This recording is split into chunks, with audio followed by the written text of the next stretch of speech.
Every day we take leaps, still trying to perfect the drop. Every verse I make a point. Let's see if you connect the dots.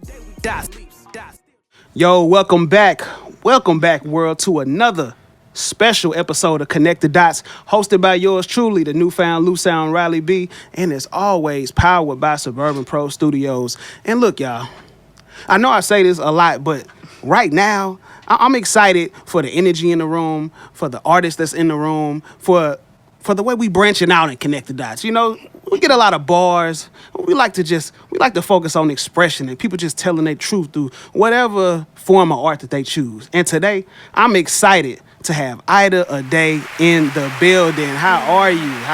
I'm good. Thank you for having me. Oh, man, I appreciate you for not only sharing your time, your space, your energy, and I just really appreciate you blessing the platform today. Thank you. It is good to finally sit down and speak with you because before we get to what we get into, I've been a fan of you for a minute. Just kind of like silently, I'm like, I'll be telling people, oh, man, y'all ever heard of Aida? Man, she's super cold. Thank you. And so I think the first time I ever heard of you was on an Averb song because I'm a big battle rap fan, and so he started to make a couple music videos, and I heard you. I think it was like 2 songs. It was a video, and then another song I heard you on. I'm like, I've been on the scene out here for a minute. I haven't heard this voice. I'm like, who is this? You know, and ever since then, I've tried to stay tapped in to like, you know, just, I guess, make sure I see what you're doing, I guess, musically and stuff like that. I'm like, and then over recently, I started to see like you pop out at like performances and stuff like that. I'm like, that's why I remember. This is dope to see her doing this. And so, look, I just want to give you your flowers because you are extremely talented, extremely unique, and really like mind-blowing. Thank you. Whoa. Like, for real, like, as just, you know, somebody who's listened to a lot of music and just pride myself on not just being an active artist, but just being a fan of good music and unique sounds and souls. I really appreciate what you bring to the microphone. Thank you so much. Thank you. And look, I got to ask you, where did that start? Like, from how you develop your unique style or just wanting to sing, like, were you really young? Or where did that inspiration come from?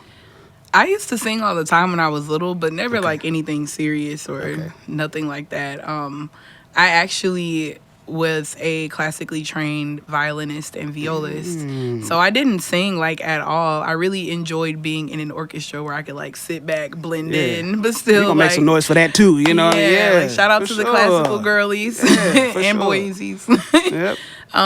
But yeah, so I started off as a classical musician, violin and viola. And I was really being like kind of cultivated to go to conservatory and really study music. Like in 7th grade, I was playing with high school orchestras and college orchestras. I got to play with St. Louis Symphony for so I was like, that was my entire world. I didn't even really think about singing. I just knew, like, I was like, I'm gonna be a rock star. Like, that's all I want to do. Like, I don't know how I'm gonna get there. Sometimes that's all you need. But I want to be a rock star. And like, it wasn't until college that I really started singing. So I started singing, I was like 21. So 10 years ago. Other than that, like singing in the backseat of my mama's car, like I never really thought about singing, honestly. Wow. Did you realize at that time, or just I guess now, did you realize at that time how different or how unique your sound was? No. I thought I sounded horrible. Oh, boy. I was like, I mean, I'm going to go sing, but I don't think anybody's going to like it. And so I just made like a random video and put it on Facebook. And my whole family was like, you can sing? And I was like, I can sing? Like, y'all think this sounds good? And then like the show started booking. And I'm like, oh, I don't know how to play guitar for real, y'all. I don't know what to do. And then I met a friend named Ryan who played guitar down at Missouri State. And he started playing for me. And we just started doing shows. When I moved back to St. Louis, I met a producer named Blaze the Guru. And we just started working. And it all went from there. That's how I met Averb, all of that. Yeah. Oh, man, that's incredible.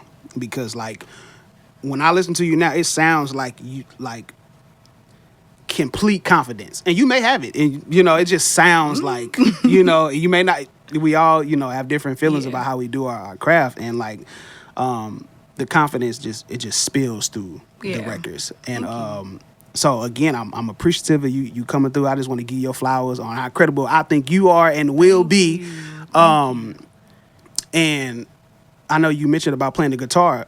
So did you learn then, or had you always played the guitar as well, or you picked it up right at that moment? The first song that I wrote was called Liar, and it was because a boy broke my heart. Yep, that'd be the one. He broke it so bad I had to start singing. Like, Yep, that's motivation. and the first song that I played on guitar wasn't even chords. It was literally just me putting one finger on the strings, and I'm a strings player, so I'm like, okay, I can kind of understand finger placement versus where the notes are, and so I did that, and that's honestly how that first song came about. And I started singing it. It was just like, okay, like I don't, even to this day, I don't really play guitar. I play it enough just to kind of write or get an idea down or find like the key I want of a song, but then I'll go to one of my friends and be like, okay, what can we do with this? Okay. Yeah. And so, and I forgot what event it was. It was either, I want to say it was either a master camp event or something. And what I've seen, only because I consider myself to be a freestyle analyst, I feel like I see when people just feel something and they just go for it. Yeah. And it looked like a lot of times, you know, I guess if it's outside of like a regular set, that you just go for it. And so I just want to ask, like, how does music come to you? Do you freestyle, or do you write, or does it just spark something and you just go? Oh, man. Who? Because it takes a special person to just hear something and jump in with strangers or familiar people and just go. I think, honestly, just because I was raised in music, my stepdad is a drummer, my mom is a singer, my grandfather's a jazz pianist. Like, I was raised around so much music that music has always been a really big part of my life. And I listen to everything. I'm an emo girl at heart. I'm going to wear all black everywhere. And I listen to a lot of rock music, screamo, country, whatever. If it sounds good, it sounds good. And I'm always listening for lyrics because I'm also a bookworm. I love words. And so it comes a little bit easier for me to put things together because, like, I really have a strong relationship with music and a strong relationship with words. Okay. So. I'm pulling up one of my favorite records by you, and I couldn't remember the name, and I was like, let me go ahead and so I can ask her about this. Unbreakable. Oh, man, Lord. that is on one of my my playlists that I got of like music that just kind of get me inspired, like get me going. And like, first of all, that project was really great, by the way. And then that record just kind of stood out to me. And I was like, this is laid back, but it's motivational at the same time. Yeah. And before we get to the new project, I want to ask you kind of like how you kind of how you went about building that project or just expressing yourself through making the projects. Yeah, that one is one that's really, really special to me. Okay. When I first did music around 2017, when I was working with Averb and Blaze, it was cool, but it didn't feel like me. I loved doing it, but I still was finding who I am as an artist. And so that's when I did Cartoons on Saturday and all of those. Yep. Which I think is still like some of my favorite music I've ever written. After that, my aunt, who was one of my huge supporters, passed away. And my condolences. Thank you. And when I say, like, grief is so complicated, like, it just stuck with me for so long. And she was one of my biggest supporters, and, like, it just didn't feel the same anymore. Like, I was like, I don't want to do music. Let me just go to school, whatever. Yeah. And I tried to do a project. I did one with my friend Blaze, because he was like, girl, come on. Like, you need to go do something, like, get back out in the field. And I'm like, okay. And so I did, and that project is called Love Ida. But it was just kind of like okay, I need to do something so I don't disappear. But I put it out. I disappeared again. It's all right. And I just wasn't ready. And I was still grieving. And so one day I was just in my studio at home, and I was just listening to music, listening to beats and stuff. And I'm like, I still like writing and making music. I just don't think I'll ever release again. And it was a particularly hard moment of grieving for me. It was around the anniversary of my aunt's passing. And I don't know, just out of nowhere, I was listening to this beat, and like out of nowhere, I was like, it's okay. Like, I just heard it, and it was like, you might bend, you won't break. Like, you're not going to break. You are okay. And I just remember sitting there just like crying and writing this song, and I'm just like, oh my gosh, she's back. And it was kind of that moment. And so like Unbreakable is one of those, like, it really is like a door kind of opening for me, and like really understanding like life is going to be different without her, but that doesn't mean that life stops. And kind of giving myself permission to jump back into what I love, because I felt very empty and lost without music, but it was just 100%. Like, I don't know. Yeah, and that's an incredible testimony. And a lot of times, whether it's grief or when you do music and something happens to someone that's close to you, like before it happened, you kind of have music as your therapy or just your outlet. And then, like you said, sometimes when something happens, you don't know how to find your way back to that. Yeah. And to hear that you find your way back through making a song, and a song like that, you know, it's really incredible. Because that's why it's on that playlist, because I was telling somebody else, like, I love really personal records. Like, I don't got to know you from a can of paint, but if you can make a record that makes me feel like I know just a little tad bit about you, it'll make me a fan, you know, and I just love those type of records. So that's why I had to ask you about that. And so kind of fast forwarding a little bit, Silly Dreams. Yeah. Coming up. It's the brand new project. Yay. Remind me again of the release date. August 8th. August 8th. Okay. So you got to let me know what went into this project and what inspired the name. Oh, man. Okay. So I am a lover girl through and through. Okay. All things I do are out of love. And I'm not very good at it in this moment.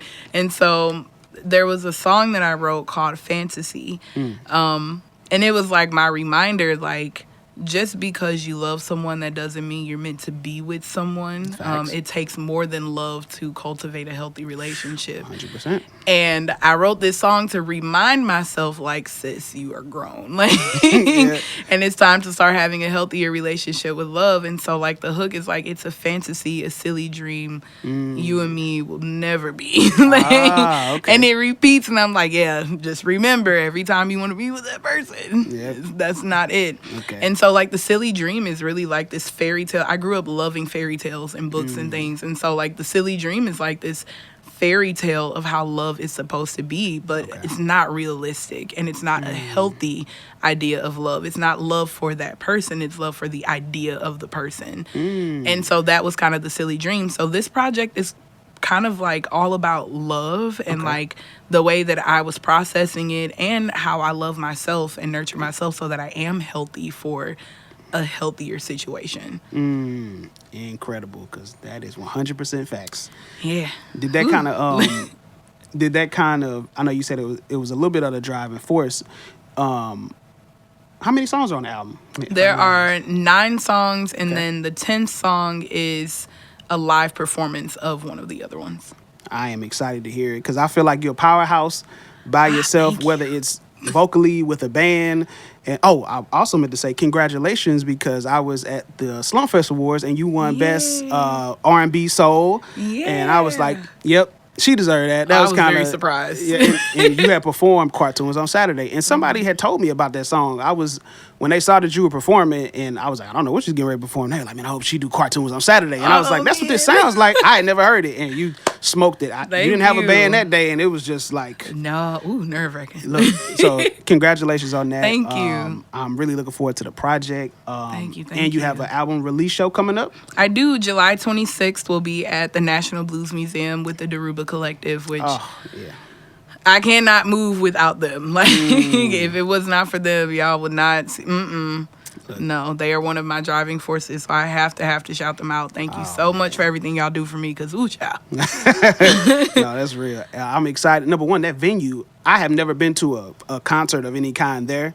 And so to see someone that you know does like incredible music, and it's, I don't want to say niche, but it's a special kind of music that you see, and to put it in that venue, I'm excited about that. So I'm going to try to be there as well, just to, see what it's talking about, because I'm excited. And again, I just want to give you flowers for being incredible, pushing the sound of music forward, and really putting your inspiration, putting your life into the music. And I pray that you don't stop, because me too. It's certain people who really can just slice through a beat, whether it's a full-on production or if it's just some strings, and you are one of those people. So please continue, and I'm so blessed to have you here on Connect the Dots. This is a special episode.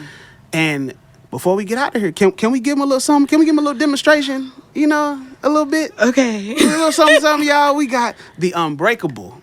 I'm going to give her that. The Unbreakable Aida Ade in the building, and this is Connect the Dots. and we gonna get into it. What we got?